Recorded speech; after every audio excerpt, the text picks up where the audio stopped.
Yo, what's up, APR fans? It's AD here, man, and about to get married, bro.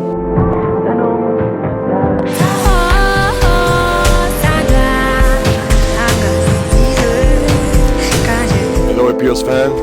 It's been a while, I know. Today we are here for AD's wedding. Our PG, I know you want to see everything, so I'm sure that APR gonna feel happy all of the ceremony. It's gonna be a good day. I don't know, man. It's probably gonna be the next, but maybe not the next. Silly is the next. I would be after. What's up, APR fans? This is Sally, and we out here for my brother AD, my sister Kathia's wedding.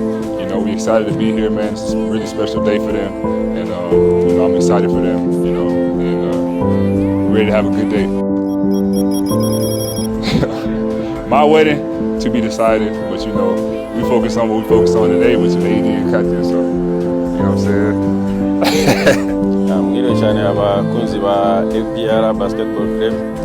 Ubu turi hano mu bukwe, turimo turitegura neza ubukwe bwa Adonis na Kathia, kandi nk'umuryango wa APR turabifuriza urugo rwiza bazabyare ubungu n'akobwa. Nzabamenyesha vuba. What's up, guys? What's up, APR fans? We're here on this very special day, very special occasion.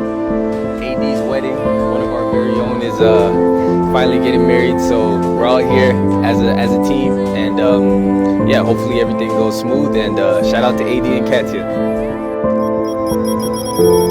Oh, my wedding? Shit, to be determined.